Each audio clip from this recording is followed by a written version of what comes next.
बिस्मिल्लाहिर्रहमानिर्रहीम। अस्सलाम वालेकुम माय डियर स्टूडेंट्स, मैं उम्मीद करता हूँ कि आप सब खैरियत से होंगे। आज की इस वीडियो में हम चैप्टर नंबर 20 जो क्लास 10 की फ़िज़िक्स है उसका नाम है जी एटॉमिक एंड न्यूक्लियर फ़िज़िक्स। इसके न्यूमेरिकल सॉल्व करेंगे। इसका फर्स्ट वाला न्यूमेरिकल है हमारे पास 20.1, find the number of protons and neutrons in the nuclide defined by. ये हमारे पास कोई भी एक जो है ना वो न्यूक्लियर दिया हुआ है एक्स, और इसका जो ऊपर एटॉमिक मैस दिया हुआ है 21 और नीचे एटॉमिक नंबर दिया हुआ है 9। तो ये जो ऊपर वाला हिस्सा लिखा होता है ये एटॉमिक मैस होता है और नीचे वाला जो हिस्सा होता है ये एटॉमिक नंबर होता है। तो इसका सोल्यूशन हम यूं करेंगे। सबसे पहले देखें तो हमारे पास इसका जो एटॉमिक मैस है, आप लिखेंगे एटॉमिक मैस। एटॉमिक मैस को हम रिप्रेजेंट करते हैं कैपिटल ए के साथ, और ये मैंने अभी आपको बताया ये जो ऊपर वाला हिस्सा है ये एटॉमिक मैस है, ये हमारे पास है 21। उसके बाद जो एटॉमिक नंबर है वो हमारे पास है 9 है, तो यहाँ पे आप लिख लेंगे एटॉमिक नंबर, वो हमारे पास रिप्रेजेंट किया जाता है Z के साथ, और वो वैल्यू हमें बताई गई है जी 9। तो हमने दो चीज़ें कैलकुलेट करनी है, एक तो हमने नंबर ऑफ प्रोटॉन कैलकुलेट करने हैं और दूसरे नंबर पे नंबर ऑफ न्यूट्रॉन्स कैलकुलेट करने हैं। नंबर ऑफ प्रोटॉन्स जो है ना वो असल में रिप्रेजेंट किए जाते हैं Z के साथ, और Z की वैल्यू आपके सामने है वो है जी 9, तो आपके पास नंबर ऑफ प्रोटॉन्स 9 होगी। दूसरी बात रह जाती है नंबर ऑफ हमने न्यूट्रॉन्स कैलकुलेट करने, और नंबर ऑफ न्यूट्रॉन्स को निकालने के लिए हम रिप्रेजेंट करते हैं न्यूट्रॉन को n के साथ, वो इक्वल होता है atomic mass minus atomic number. तो एटॉमिक मैस हमारे पास यहाँ पे गिवन है 21 और एटॉमिक नंबर हमारे पास गिवन है 9। तो 21 में से आप 9 को माइनस करेंगे तो आपके पास आंसर आ जाएगा जी 12। तो ये हमारे पास इसके नंबर ऑफ न्यूट्रॉन्स होंगे। ये है न्यूमेरिकल नंबर 20.1। बिस्मिल्लाहिर्रहमानिर्रहीम। अब हम इसका सेकंड वाला न्यूमेरिकल करते हैं 20.2।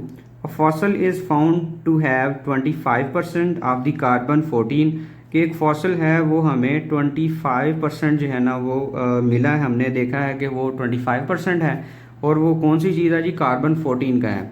Compare to a living sample, जिंदा इसका सैंपल है उसके साथ हमने इसको कंपेयर किया है तो वो 25% है जी। How old is the fossil, कि हमने ये देखना है कि कितना पुराना ये फॉसल है, ये हमने चेक करना है। तो उसके लिए सबसे पहले आपको ये पता होना चाहिए कि कार्बन 14 की हाफ लाइफ कितनी होती है। तो हाफ लाइफ जो कार्बन 14 की है ये आपको याद होनी चाहिए, और हाफ लाइफ को रिप्रेजेंट करते हैं इस तरह T, और ये 1/2, ये जो 1/2 है ये हाफ लाइफ को रिप्रेजेंट कर रहा होता है। और कार्बन 14 की हाफ लाइफ जो है ना ये आपको ज़ुबानी याद होना चाहिए, वो होती है 5730 ईयर्स। ये कार्बन 14 की हाफ लाइफ होती है। और दूसरे नंबर पे ये देखें बताया हुआ इसने 25% ऑफ कार्बन 14। तो 25% का मतलब क्या है वो ज़रा हम लिखते हैं यहाँ पे। आप लिखेंगे 25% ऑफ कार्बन 14 जो है ये असल में मतलब क्या है आपको पता, परसेंटेज को रिमूव करके इसके नीचे 100 लगा लेंगे और इसकी कटिंग करेंगे तो 25 1 जार 25, 25 4 जार 100, मतलब हमारे पास आ जाएगा 1/4। अब आपने 1/4 को जो है ना वो कन्वर्ट करना है इस तरह से कि आप देखें 4 जो है ना वो इक्वल होता है 2 × 2, तो 2 × 2 को आप लिख सकते हैं 2/2 के साथ। ठीक है जी। तो अब आपने असल में इसकी नंबर ऑफ हाफ लाइफ निकालनी है। तो नंबर ऑफ हाफ लाइफ निकालने के लिए आपने इसको कंपेयर करना है, एक फार्मूला है उसके साथ आपने यहाँ पे लिखना है जी बाय कंपेयरिंग विद, आपने कंपेयर करना है इसको इसके साथ 1/2 इज इक्वल टू 1/2। ये नंबर ऑफ हाफ लाइफ को फाइंड करने का तरीकाकार होता है, ये इसकी फ्रैक्शन होती है। अब यहाँ पे देखें आपके पास n आ रहा है और यहाँ पे आपके पास 2 आ रहा है, तो ये जो n है इसकी वैल्यू आपके पास हो जाएगी 2, तो आप लिखेंगे n है हमारे पास 2, मतलब इसकी नंबर ऑफ हाफ लाइफ होंगी 2। अब असल में हमने ये बताना था कि कितना पुराना जो है ना वो फॉसल होगा, मतलब उसको कितना टाइम हो चुका हुआ है। तो वो टाइम निकालने के लिए जो है ना हम फार्मूला इस्तेमाल करते हैं कि जो टाइम निकालना होता है उसके लिए हम नंबर ऑफ हाफ लाइफ को उसकी हाफ लाइफ के टाइम से मल्टीप्लाई कर देते हैं, तो हमें टोटल टाइम पता चल जाता है कि कितना पुराना जो है ना ये फॉसल है। तो उसके लिए हम टाइम निकालना चाह रहे हैं, तो आपके पास फार्मूला होगा time is equal to n multiply by t 1/2। तो आपके पास जो n है वो 2 है और t 1/2 की वैल्यू आपके पास है 5730, तो आप लिख लेंगे 5730 ईयर्स। अब आपने सिंपली इसको 2 के साथ मल्टीप्लाई कर देना है, तो देखिए जी 2 को 0 से मल्टीप्लाई करें 0, 2 3 ज़ार जो है ना 6 होगा और 7 2 ज़ार 14, 4 1 कैरी होगा और 5 2 ज़ार 10, 10 और 1 जो है ना ये हमारे पास 11, मतलब 11,460 ईयर्स जो है ना ये पुराना फॉसिल्स होगा जो 25% अभी रह गया हुआ है। बिस्मिल्लाहिर्रहमानिर्रहीम। अब हम इसका न्यूमेरिकल नंबर 20.3 करते हैं। इसमें हमें बताया जा रहा है अ सैंपल इनिशियली काउंट 400 ग्राम, कि हमने कोई भी सैंपल देखा है उसकी जो हमने अभी वैल्यू देखी है उसके अंदर 400 ग्राम है। तो इनिशियल काउंट्स को हम रिप्रेजेंट करते हैं एन नॉट से। तो आप यहाँ पे लिख लेंगे एन नॉट, वो हमारे पास है जी 400 ग्राम, ये इनिशियल इसकी वैल्यू है। Of a radio active isotope with a half life of 10 years, इसकी जो हाफ लाइफ है वो 10 ईयर है और हाफ लाइफ को रिप्रेजेंट करते हैं इस तरह t 1/2 से, और वो हमारे पास है 10 ईयर्स। और आगे हमें बता रहा है हाउ मच रिमेन, मतलब ये जो भी हमारे पास सैंपल था वो कितना बाकी रह जाएगा 30 ईयर्स के बाद। 30 ईयर्स गुजरने के बाद उसकी कितनी मिकदार रह जाएगी वो हमने बतानी है। मतलब हमें जो टाइम यहाँ पे बताया गया है वो आपके पास है जी 30 ईयर्स। तो अगर हमने रिमेनिंग मैस उस चीज़ का निकालना है उसके लिए हमें नंबर ऑफ हाफ लाइफ का पता होना चाहिए। अभी जो मैंने आपको फार्मूला बताया है यहाँ पे अगर हमने नंबर ऑफ हाफ लाइफ निकालनी है तो ये जो टाइम इधर मल्टीप्लाई हो रहा है उधर जाके हो जाएगा डिवाइड। टाइम भी हमें टोटल दिया हुआ है और हाफ लाइफ टाइम भी दिया हुआ है, तो अगर डिवाइड करेंगे तो नंबर ऑफ हाफ लाइफ पता चल जाएंगी। नंबर ऑफ हाफ लाइफ को आप इस इनिशियल काउंट रेट के साथ जो है ना वो उसकी फ्रैक्शन को मल्टीप्लाई करेंगे तो हमें रिमेनिंग जो है ना वो मैस पता चल जाएगा।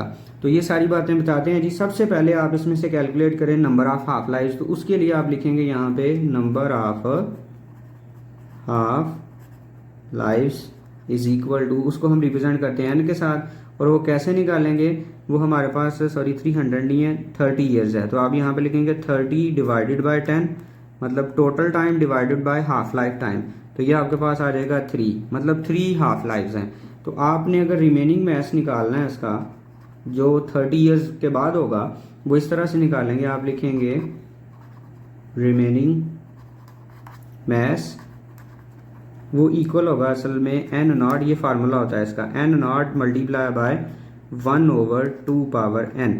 तो आपके पास एन नॉट की भी वैल्यू है 400 ग्राम, तो यहाँ पे आप लिख लेंगे 400 ग्राम और मल्टीप्लाई बाय 1/2 पावर एन, मतलब 2 पावर एन की वैल्यू हमारे पास 3, तो यहाँ पे आप 3 लिख लेंगे। तो उसके बाद आपने लिखना जी 400 ग्राम और मल्टीप्लाई बाय 1/2 पावर एन का मतलब होता है 2 पावर 3 का मतलब होता है 8। अब आपने 8 के साथ इसको कट कर लेना या सिंपली 8 के साथ डिवाइड कर लें, तो 8 1 ज़ार 8, 8 5 ज़ार 40 और ये 8 0 ज़ार 0, मतलब आपके पास बाकी रह जाएगा इसके 50 ग्राम जो है ना ये बाकी रह जाने हैं। बिस्मिल्लाहिर्रहमानिर्रहीम। अब हम इसका 4 वाला न्यूमेरिकल करते हैं 20.4। A radio active substance has a half life of 64 months, मतलब ये जो रेडियो एक्टिव सब्सटेंस है इसकी हाफ लाइफ हमें बताई हुई है t 1/2, वो हमारे पास है 64 months. In how much time, मतलब कितना टाइम गुजरेगा 1/8 of the substance will be left, मतलब जो भी सब्सटेंस है वो 1/8 रह जाए, मतलब उसकी फ्रैक्शन हमें बताई हुई है 1/8। तो यहाँ पे आपने लिखना है फ्रैक्शन जो हमारे पास गिवन है वो है 1/8। तो अगर इसको हम एक्सपोनेंट में कन्वर्ट करें, 2 की पावर में कन्वर्ट करें, क्योंकि हमने नंबर ऑफ हाफ लाइफ निकालनी है उसके लिए इसको 2 की पावर में होना जो है ना वो ज़रूरी है। तो 8 को आप लिख सकते हैं 2 क्यूब, क्योंकि 8 आप देखें ना तो होता है 2 मल्टीप्लाई बाय 2 मल्टीप्लाई बाय 2, तो ये 3 टाइम आ रहा है, लिहाजा आप लिख लेंगे इसको 2 पावर 3। अब आपने इसको कंपेयर करना है, आपने यहाँ पे लिखना है कंपेयर विद, कंपेयर करेंगे इसको 1/2 पावर n के साथ और ये है 1/2 पावर 3। तो इसको कंपेयर करने से आप देखें यहाँ पे n है और यहाँ पे 3 है, तो n की वैल्यू आपके पास आ जाएगी 3 इसकी हाफ लाइफ होंगी। अब आपने निकालना है इसका टाइम, तो टाइम निकालने का फार्मूला पीछे अगेन आपको मैंने बताया था कि टाइम अगर निकालना हो तो उसके लिए सिंपली आपने क्या करना है, नंबर ऑफ हाफ लाइफ को जो हाफ लाइफ टाइम है उसके साथ मल्टीप्लाई कर देना है। तो आपके पास ये फार्मूला होगा time is equal to n multiply by t 1/2। तो n की वैल्यू आपके पास है जी 3 और हाफ लाइफ टाइम हमें दिया हुआ है 64। तो आपने 3 को 64 से मल्टीप्लाई कर देना है। तो 3 6 12, 2 1 कैरी और 6 3 18, 18 और 1 हमारे पास हो जाएगा 19, 192 मंथ बाद जो है ना वो 1/8 जो है ना रह जाएगा। बिस्मिल्लाहिर्रहमानिर्रहीम। अब हम इसका 5 वाला न्यूमेरिकल करते हैं 20.5। In a nuclear reaction 4 microgram of mass is converted into energy, find energy. आपने इसकी एनर्जी बतानी है कितनी होगी, जिसका मैस हमें बताया हुआ है 4 माइक्रोग्राम। ठीक है, तो मैस को आप रिप्रेजेंट करते हैं एम के साथ और वो हमारे पास है 4 माइक्रोग्राम।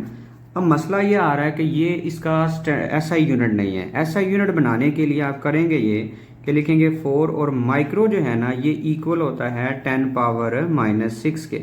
ये प्रीफिक्स में आपने पढ़ा था 9th क्लास के अंदर जो है। तो माइक्रो की वैल्यू 10 पावर -6, तो आपने यहाँ पे इसकी जगह पे लिखना है 10 पावर -6 और ये ग्राम के बनाने हैं केजी। तो ग्राम के केजी बनाने के लिए आपने इसको डिवाइड कर देना है 1000 के साथ और ये बन जाएगा हमारे पास केजी।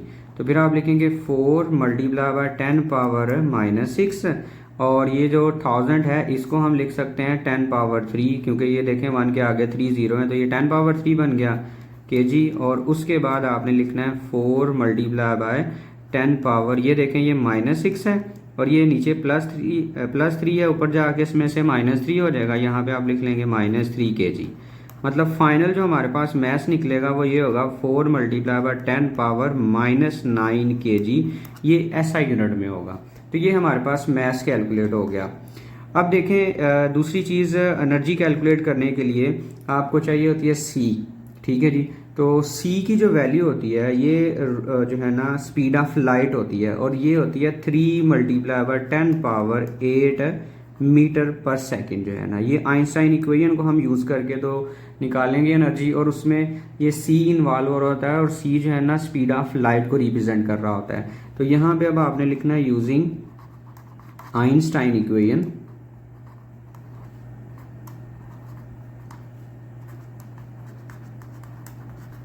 और आइंस्टाइन इक्वेशन का जो फार्मूला है वो ये होता है E = mc²।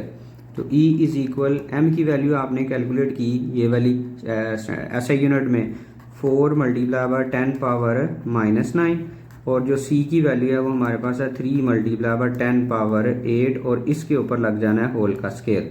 फिर आपने E को एज इट इज लिखना है और 4 multiply by 10 power -9 multiply by 3 का स्केयर करेंगे तो वो 9 होगा और 10 पावर 8 है, 8 का स्केयर करेंगे मतलब 8 8 जार करेंगे तो वो हमारे पास 8 को 2 से मल्टीप्लाई करना है, 8 8 जार नहीं करना। तो 8 2 जार हमारे पास हो जाएगा 16। तो आपके पास एनर्जी इक्वल होगी। अब देखें 9 को आप 4 से मल्टीप्लाई करेंगे तो आंसर हमारे पास आ जाएगा 36 और मल्टीप्लाई बाय 10 पावर ये -9 है ये +16 है, ये आपस में ऐड हो जाएंगे, -9 + 16 लिख लेंगे। E = हमारे पास होगा 36 मल्टीप्लाई बाय 10 पावर ये 16 में से आप 9 को माइनस करेंगे तो हमारे पास आंसर आ जाएगा 7 और एनर्जी का यूनिट होता है जूल। लेकिन आपने इसका आंसर लिखना है मेगा की फॉर्म में। तो मेगा की फॉर्म में कन्वर्ट करने के लिए जो मेगा है ना वो इक्वल होता है 10 पावर 6 के। तो यहाँ भी हमें 10 पावर 7 को ब्रेक करके 10 पावर 6 बनाना पड़ेगा। तो उसके लिए हम यूँ लिखेंगे कि E = 36 मल्टीप्लाई बाय 10 पावर 1 अलग कर लेंगे और 10 पावर 6 अलग कर लेंगे और उसके बाद आप लिखेंगे E = 36 और ये 10 पावर 1 मतलब 10 होगा। 36 को आप 10 से सिंपली मल्टीप्लाई करेंगे तो आंसर हमारे पास आ जाएगा 360 और 10 पावर 6 की जगह पे आप लिख लेंगे m मतलब मेगा। तो यहाँ पे आप लिख लेंगे m और साथ में जॉल, मेगा जॉल। तो ये हमारे पास फाइनल आंसर आएगा। ये इतनी एनर्जी जो है ना इसको चाहिए होगी। बिस्मिल्लाहिर्रहमानिर्रहीम। अब हम 20.6 न्यूमेरिकल करते हैं। इन 420 डेज 1/8 ऑफ लोनियम PO, इसका जो है ना वो सिंबल है, रिमेन्स अनडिकेड, मतलब कि 420 डेज गुजरने के बाद वो 1/8 रह जाता है। Calculate the half life time, आपने इसका हाफ लाइफ टाइम जो है ना वो कैलकुलेट करना है। तो ये जो टाइम हमें दिया हुआ है ये टोटल टाइम है जितनी देर के बाद वो 1/8 रह जाएगा। तो आपने निकालना है कि कितनी देर में वो हाफ होता है। तो इसके लिए सबसे पहले ये जो हमें गिवन है ये टोटल टाइम दिया हुआ है, ठीक है जी। तो ये टोटल टाइम है जिसको मैं टी से रिप्रेजेंट करने लगा हूँ स्मॉल डी से, और वो हमारे पास है 420 डेज़। और यहाँ पे हमें इसकी फ्रैक्शन बताई है 1/8।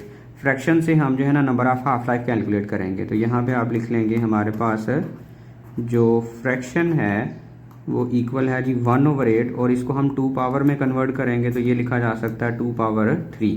और इसको अब हम कंपेयर करेंगे, आपने लिखना है यहाँ पे जी कंपेयर विद, इसको कंपेयर करेंगे हम 1/2 पावर n के साथ। तो कंपेयर करने से आप देख सकते हैं जी हमारे पास n की वैल्यू आ जाएगी 3। तो आप लिख लेंगे n इज़ इक्वल टू 3, मतलब इसकी 3 हाफ लाइफ होंगी। अब आपने निकालनी है हाफ लाइफ, ठीक है जी, हाफ लाइफ टाइम निकालना है। तो t 1/2 हमने कैलकुलेट करना है, और ये जो फार्मूला फिर पीछे मैंने बताया था वही है कि अगर आपने ये कैलकुलेट करना है तो ये n मल्टीप्लाई इधर आगे हो जाएगा डिवाइड। तो हमारे पास जो फार्मूला इस केस के लिए यूज़ होगा वो होगा time divided by number of half life.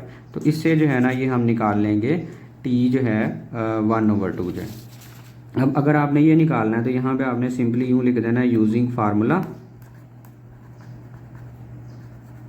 और फार्मूला हमने डायरेक्ट मैंने अभी आपको बताया है वो ये होगा जी t 1/2 is equal to total जितना टाइम है उसको आप डिवाइड कर देंगे नंबर ऑफ हाफ लाइफ के साथ। उसके बाद आपने ये लिखना है t 1/2, टोटल टाइम हमें बताया 420, तो आप यहाँ पे लिख लेंगे 420 और डिवाइडेड बाय n की वैल्यू है 3। अब आपने 420 को डिवाइड कर देना 3 से, 3 1 ज़ार 3 कट कर लेते हैं, 3 1 ज़ार 3, यहाँ पे 1 बचेगा 12, और 3 4 ज़ार जो है ना 12, और 3 0 ज़ार 0, मतलब इसको कट करके हमारे पास जो फाइनल आंसर आ जाएगा t 1/2 का वो होगा 140। और ये जो टाइम था ये डेज़ में था, इसलिए ये जो हाफ लाइफ टाइम है ये भी डेज़ में आएगा। तो यहाँ पे आप लिख लेंगे ये हाफ लाइफ टाइम होगा 140 डेज़। बिस्मिल्लाहिर्रहमानिर्रहीम। अब हम इसका न्यूमेरिकल नंबर 20.7 करते हैं। इसमें थोड़ा सा डिफरेंस है बाकी न्यूमेरिकल्स की तरह कि 3/4 of the initial mass of a certain radio active isotopes decay after 1 hours, मतलब कि जो भी हमें मटेरियल दिया गया है, रेडियो एक्टिव एलिमेंट दिया हुआ है, उसका 3/4 जो है ना वो डिके हो जाता है 1 घंटे के अंदर जो है ना। तो रिमेनिंग हमें नहीं बताया हुआ, रिमेनिंग हमने असल में निकालना है। तो कहते हैं अगेन जैसे पिछले न्यूमेरिकल में किया, find the half life of the isotopes in minutes. आपने हाफ लाइफ ही कैलकुलेट करनी है, लेकिन हमें वो फ्रैक्शन असल में नहीं दी हुई, वो इनडायरेक्टली उसने 3/4 दे दिया हुआ है। तो उसको निकालने के लिए हम इस तरह से लिखेंगे, ये देखें जी हमें बताया हुआ है 3/4 of initial mass decay in 1 hour, ठीक है जी। 1 आवर के अंदर जो है ना ये 3/4 जो है ना ये डिके हो जाता है। तो इसका मतलब जो रिमेनिंग है टोटल है 3/4, तो रिमेनिंग इसका हो जाएगा 1/4। वो कैसे, टोटल समझे 1 है, 1 में से ये वाला माइनस कर दें 3/4, इसका एलसीएम लेंगे तो 4 1 ज़ार 4, तो 4 में से 3 माइनस करेंगे तो आपके पास आ जाएगा 1/4। दूसरे नंबर पे ये देखें ना, टोटल अगर किया जाए तो 4/4 आना है, तो ये 3 है तो 1/4 रिमेनिंग होगा। तो हमारे पास जो रिमेनिंग है वो 1/4 होना है, ये इसमें खास बात है। तो आप लिखेंगे 1/4 रिमेन्स। तो ये असल में हमें इनिशियल बताया हुआ था कि 3/4 जो है ना ये डिके हो चुका हुआ है, तो हमने इसकी मदद से जो रिमेन है वो निकाल लिया है। तो रिमेन इतना होगा जी। अब आपने इसकी फ्रैक्शन देखी है वो 1/4 है, तो आप यहाँ पे लिख लेंगे जी हमारे पास जो फ्रैक्शन है वो 1/4 है, और इसको हम 2 के एक्सपोनेंट में कन्वर्ट करेंगे तो इसको लिख सकते हैं 2/2। अब आप देखें तो हमें जो है ना कंपेयर करके नंबर ऑफ हाफ लाइफ मिल जाएंगी। आपने इसको कंपेयर करना है इस तरह से, आपने लिखना है कंपेयर विद 1/2 पावर n के साथ कंपेयर करना है, और ये 1/2 पावर 2 है, और जब कंपेयर करेंगे तो आपके पास n की वैल्यू आ जाएगी 2। और हमें जो है ना ये बताया हुआ है कि कितनी देर बाद जो है ना वो ये 3/4 हुआ है 1 आवर्स के बाद। तो मतलब ये हमें उसका टोटल टाइम दिया हुआ है। तो आपने यहाँ पे लिखना है टोटल जो टाइम है जिसको हम स्मॉल d से रिप्रेजेंट करते हैं वो हमारे पास है 1 आवर। तो आपको जो आंसर निकालना है वो मिनट्स में निकालना है, इसलिए आवर्स के आपने मिनट्स बना लेने हैं। तो आपको पता है कि 1 आवर में मिनट होते हैं 60, तो आप यहाँ पे लिख लेंगे जी हमारे पास जो टोटल टाइम है वो 60 है। तो हमने असल में एक्चुअली में कैलकुलेट करना था T1/2। तो T1/2 का जो फार्मूला है वो पीछे भी मैंने आपको बताया था कि वो कैसे निकालना है। आपने टाइम को नंबर ऑफ़ हाफ लाइफ से डिवाइड कर देना है। तो आप सिंपली फार्मूला लिखेंगे, यहाँ पे आपने लिखना है यूजिंग फार्मूला। तो आपके पास T1/2 इक्वल होगा टोटल टाइम जितना है divided by number of half life. तो टाइम आपके पास है जी 60 मिनट और नंबर ऑफ़ हाफ लाइफ्स आपने कैलकुलेट किए हैं वो 2 हैं, यहाँ पे 2 आ जाएगा। और 60 को आपने 2 के साथ जो है ना ये डिवाइड कर देना है। तो 2 1 ज़ार 2, 2 3 ज़ार 6 और 2 0 ज़ार 0। तो मतलब आपके पास आंसर आ गया 30 मिनट्स। 30 मिनट्स जो है ना इसका हाफ लाइफ टाइम होगा। तो ये थी जी न्यूमेरिकल चैप्टर नंबर 20 के। मैं उम्मीद करता हूँ कि आपको ये समझ आ गए होंगे। दुआओं में भाई याद रखिएगा। अल्लाह हाफ़िज़।